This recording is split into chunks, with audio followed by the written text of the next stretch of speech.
انصاری رضی اللہ تعالیٰ عنہ ہم اہل سنت ہے، ہمارے مزاج میں اہل بیت کی عقیدت بھی شامل ہے اور صحابہ کا پیار بھی شامل ہے۔ ہم تو بول بول کے کہتے ہیں جنہوں پانچ دن دے نال پیار نہیں وہ دے کلمے دا اعتبار نہیں، جڑا چاہوں یاراں دا یار نہیں وہ جنت دا حقدار نہیں۔ لاکھ نفل نماز پڑھ پاوے، لاکھ لمے سجدے کر پاوے، جے آل نبی دا دشمن ہے تیرا بیڑا پار نہیں۔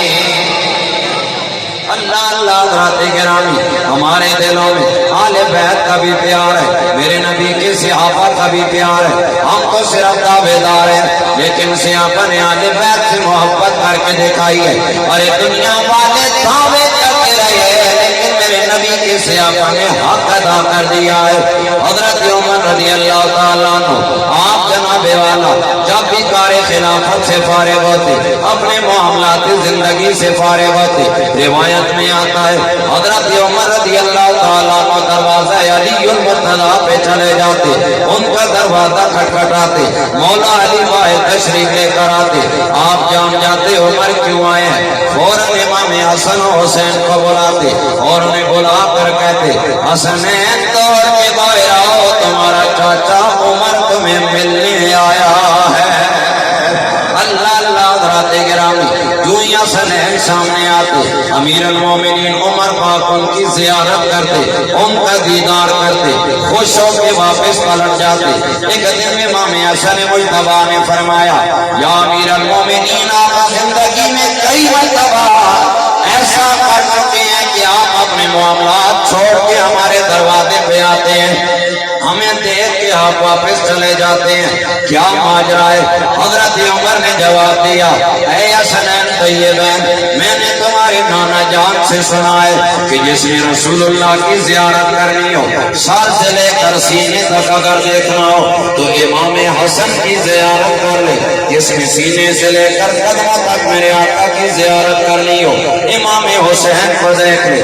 حضرت عمر نے فرمایا مجھے جب بھی مدینے والے آقا کی یاد کرواتی ہے میں تمہارے دروازے پہ آ کر تمہیں دیکھتا ہوں، مصطفیٰ کی تصویر سامنے آ جاتی ہے۔ سمجھ آئی بات کی؟ عام مسلمان شہید ہو، قرآن کہتا ہے اسے سوچو بھی نہیں کہ وہ مردہ ہے، جس کی اتنی شان ہے کہ جسے دیکھنے سے حضور یاد آئے۔ آج تو رمضان سب لوگوں نے نا ایک تفاوت پیدا کر دیا۔ میں آج صبح پڑھ رہا تھا ناج البلاغہ کا ایک خطبہ، مولا علی شیر خدا نے پتہ کیا فرمایا حضرت عمر کی شان میں، اور تعریفاں سنگیاں نہیں ہونیاں، دشمن نہیں ہونیاں، سمجھ آئی کہ نہیں؟ حضرت علی نے پتہ کیا فرمایا عمر تیری کمال شان ہے، کہا کیا ہے؟ فرمایا اقام العوج، اے عمر تیری شان یہ ہے کہ تم ڈنگیاں سیدھا کرنا ہے۔ یہ مولا علی فرما رہے ہیں، میں نہیں کہہ رہا۔ مولا علی کا نام لینا آسان ہے، مولا علی کا کام کرنا مشکل ہے۔ سمجھ آئی کہ نہیں؟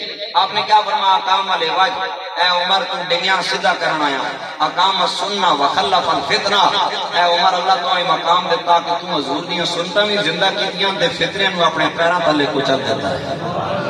مجھے بتائیں اتنی تعریف کوئی سجن کرتا ہے یا دشمن کرتا ہے؟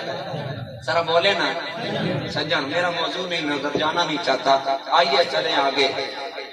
عام بندہ مومن ہو، حضور کے نام پر دین کے نام پہ جان دے، قرآن کہتا ہے اسے مردہ سوچنا بھی نہیں۔ اب دو حالتیں ہیں، یا بندہ زندہ ہوتا ہے یا مردہ ہوتا ہے، دونوں میں سے ایک حالت ہوتی ہے، یا بندہ زندہ یا آپ بولتے نہیں، زندگی ہے نا، آپ تھوڑا تھوڑا بولیں، یا بندہ زندہ ہوتا ہے یا بندہ مردہ ہوتا ہے۔ اب قرآن کہتا ہے لوگوں سوچنا بھی نہیں کہ حسین مردہ ہے، یا اللہ اگر مردہ نہیں تو فرمایا باللہ یا میں نے قرآن پڑھا ہے، ہم اشعار کے دلدادے میں قرآن کم سنتے ہیں، میں نے قرآن پڑھا ہے، فرمایا حسین مردہ نہیں بلکہ حسین کیا ہے؟ زندہ ہے۔ اب اگلا سوال ہوتا ہے، مثلا میں پوچھوں جی کہ وہ رمضان صاحب جو آپ کہہ رہے تھے ہمارے علاقے کے یہ بزرگ ہیں وہ زندہ ہیں یا چلے گئے ہیں؟ آپ کہتے ہیں یہ زندہ ہیں، میں کہتا ہوں اچھا پچھلے دنوں تو مجھے یہاں ملے تھے، اب کہاں پر ہوتے ہیں؟ یہ سوال ویلڈ کوسچن ہے نا. اب سوال ہوتا ہے اچھا جی حسین مردہ ہے یا زندہ؟ قرآن کہتا ہے سوچو بھی نہیں مردہ. اچھا مردہ نہیں ہے تو فرما بالا حیاء بلکہ وہ زندہ ہے. اچھا حسین زندہ ہے؟ جی زندہ ہے. اگر زندہ ہے تو حسین ہے کہاں پر؟ سوال سمجھ آیا؟ حسین ہیں کہاں پر؟ زندہ جو ہیں تو پھر نظر آنے چاہیے. لوگوں نے تو 10 محرم 61 ہجری سے لے کر وہ یکم محرم سے 10 محرم تک دکھائے, اس کے بعد تاریخ چپ ہے, اس کے بعد رب کا قرآن بول رہا ہے. اچھا زندہ ہیں جی, اچھا زندہ ہیں تو کہاں پر ہے؟ فرمایا عند ربہم, اپنے رب کے پاس ہے. حسین کو مردہ نہ سوچو, حسین زندہ ہے. اگر زندہ ہے تو کہاں پر ہے؟ فرمایا عند ربہم, رب کے پاس ہے. اب اگلا سوال یہ رب کہاں پر ہے؟ نہیں سمجھ ایک بات کی. رب بولیے ذرا کہاں پر ہے؟ اللہ اللہ حضرات گرامی, ایک دن میرے کریم آقا صلی اللہ تعالی علیہ وسلم کی بارگاہ میں میرے نبی کے صحابہ آئے. انہوں نے کہا یا رسول اللہ صلی اللہ تعالی علیہ وسلم, جب تک ہم ایمان لے کر نہیں آئے میرے آقا 360 خداؤں کی عبادت کیا کرتے, انہیں دیکھ کر سجدہ کیا کرتے.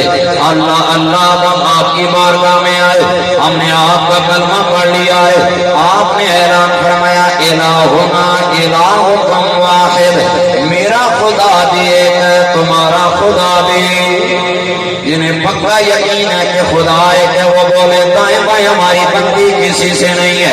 میرا خدا بھی ایک ہے تمہارا خدا بھی ایک ہے. صحابہ نے رکھ دیا پہلے 360 خدا ہمیں نظر آتے, اب ایک خدا ہے نظر نہیں آتا.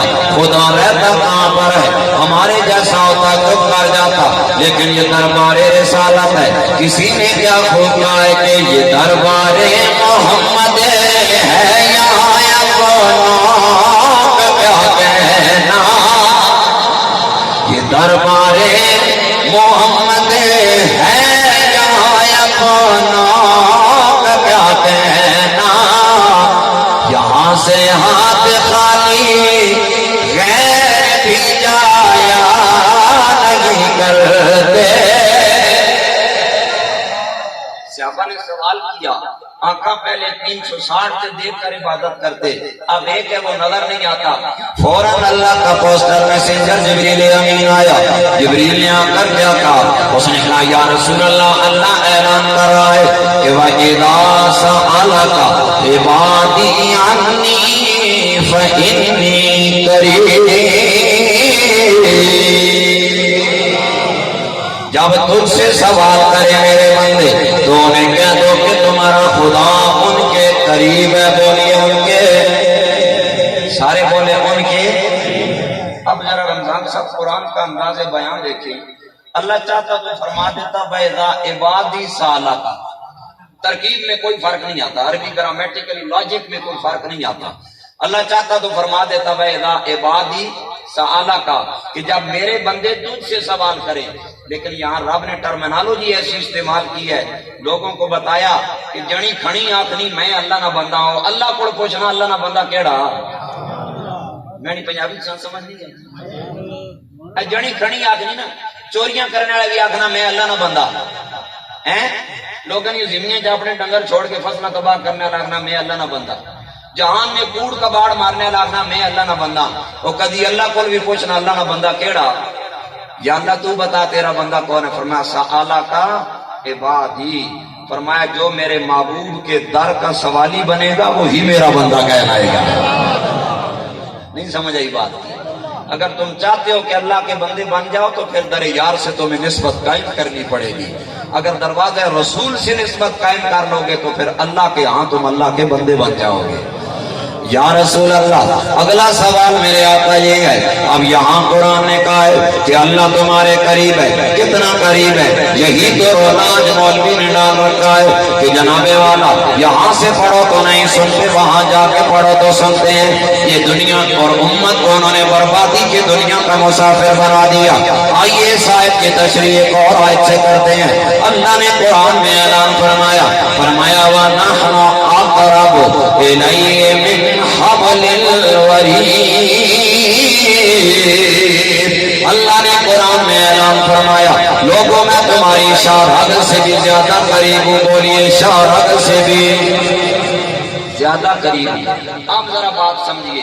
اللہ ہماری شارگ سے بھی زیادہ، اللہ ہماری شارگ سے بھی زیادہ.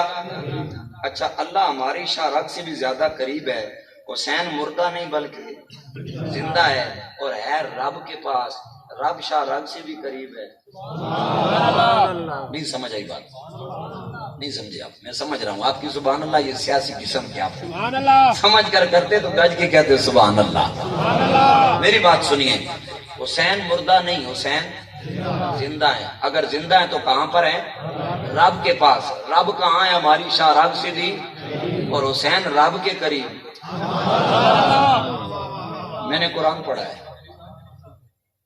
میں نے اللہ کا قرآن پڑھا ہے. میں نے کیا پڑھا؟ اللہ کا قرآن پڑھا ہے. لوگ کہتے ہیں نا تم یا حسین کہتے ہیں. میں کہا چلے تینوں پتہ نہیں حسین ساڑی شارگ تو بھی نیڑے. اچھا حضرت کہاں لکھا ہے؟ میں نے کہا قرآن میں لکھا ہے. کہا بتائیے تو ذرا. میں نے کہا رب فرماتا ہے میں تمہاری شارگ سے قریب ہوں. اور یہ جو حسین ہیں یہ شہید ہیں، انہیں مردہ نہ کہو، زندہ ہیں. زندہ ہو کے رب کے پاس ہیں. رب شارگ سے قریب ہے، حسین رب کے قریب ہے. اگر یہ عزت اور یہ عظمت ہے تو زبان حال سے ہمیں کہنا پڑے گا نا میرا حسین باغے نبوت کا پھول ہے، حیدر کی اس میں جان ہے، خون بطول ہے. دنیا میں اور کون ہے شبیر کے سوا؟ دنیا میں اور کون ہے شبیر کے سوا؟ ایسا سوار جس کی سواری رسول ہے، ایسا سوار جس کی سواری رسول ہے. میرا حسین باغ نبوت کا پھول ہے.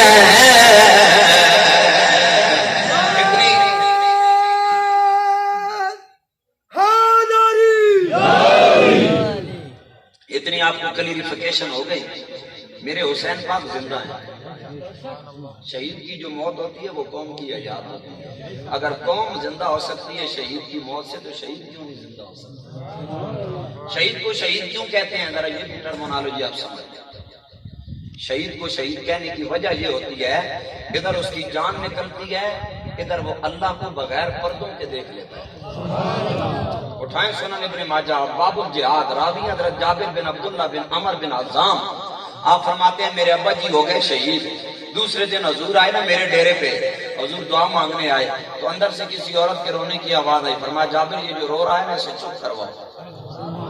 یا رسول اللہ ابا کیا اس لیے رو رہے ہیں؟ حضور نے فرمایا جابر تجھے نہیں پتا تیرے ابے کو رب نے مقام کیا دیا؟ آقا بتائیے کیا مقام دیا؟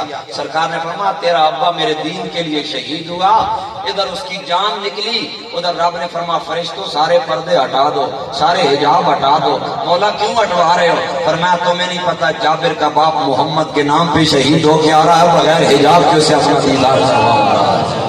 اگر حضور کے آپ ذرا بیان سے سنیے. بریدہ اسلمی اس حدیث کے راوی ہیں. فرماتے ہیں میرے آقا ہیں مسجد نبوی میں. کانا رسول اللہ صلی اللہ علیہ وسلم. آپ تنگ تو نہیں ہو رہے؟ میں زیادہ آپ کو عقیدہ سمجھانا چاہتا ہوں اس لیے سور اتنی نہیں لگانا چاہتا. کانا رسول اللہ صلی اللہ علیہ وسلم یخطبنا. میرے آقا خطبہ دے رہے ہیں. اللہ اللہ وہ خطبہ بھی کیسا ہوگا جو دینے والا نبیوں کا سلطان ہوگا. میں حضرت ابو ہریرہ پہ ایک دن پڑھ رہا تھا. حضرت ابو ہریرہ فرماتے ہیں حضور کی مثل شان بیان کی. فرمایا انہ اذا ضحک یتلالع فی الجدر وکما کان. حضرت ابو ہریرہ فرماتے ہیں جب مدینے والا مسکراتا تھا چہرے سے اتنا نور نکلتا تھا کہ ساتھ والی دیواریں بھی روشن ہو جایا کرتی.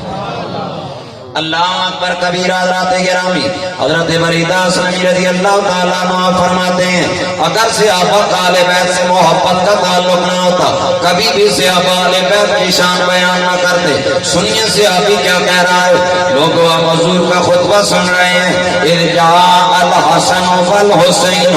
ادھر سے میں نے دیکھا امام حسن و حسین تشریف لے کر آ رہے ہیں. یمشیان و یاسران علیہما قمیصان احمران. دونوں نے جناب والا سرخ رنگ کی قمیضیں پہن رکھی ہیں، دادا دادا دونوں بھائیوں نے چلنا شروع کیا ہے۔ حسن نے حسین کو پکڑ رکھا ہے، کبھی دائیں جاتے ہیں کبھی بائیں، کیونکہ مسجد نبی کا صحن ناموار ہے۔ میرے کریم آقا کی شہزادوں پہ نظر پڑ گئی، میرے نجبان آقا نے خطبہ دینا بند کر دیا۔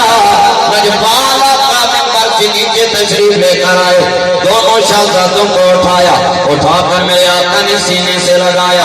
میرے کریم آقا نے فرمایا قد صدق اللہ، لوگوں اللہ نے سچ فرمایا ہے، انما اموالکم و اولادکم فتنہ، تمہارا مال بھی آزمائش ہے، تمہاری اولاد بھی آزمائش ہے۔ میرے کریم آقا نے فرمایا میں خطبہ دے رہا تھا، فنظرت الی ہذین الصبیین، میری ان دونوں بچوں پہ نظر پڑ گئی، یمشیان و یاسران، دونوں شہزادے چلتے آ رہے ہیں، لیکن مجھے ڈر لگا کہیں گر نہ جائیں، یہ تکلیف ہوئی میری فاطمہ کو تکلیف ہوگی۔ میرے آقا نے فرمایا فلم اصبر، مجھے صبر نہیں آیا، حتی قطعت حدیثی، یہاں تک کہ میں نے خطبہ دینا بند کر دیا۔ میں نے دونوں کو اٹھایا، سینے سے لگایا، تب مجھ محمد عربی کو سکون آیا۔ اب ذرا دیکھیں میرے کریم آقا خطبہ دے رہے ہیں، حسنین میرے آقا کی گود میں بیٹھ کے سن رہے ہیں اور میرے آقا کے در والے قدموں میں بیٹھ کے سن رہے ہیں۔ میرے دوستو اگر قدموں میں بیٹھنے والا شہید ہو جائے، شہادت کے بعد اللہ اسے اپنا بغیر حجاب کے دیدار کرواتا ہے، تو جو نانے کی گود میں بیٹھ کے پلنے والا ہے اس شہید کی عظمت کا عالم کیا ہوگا۔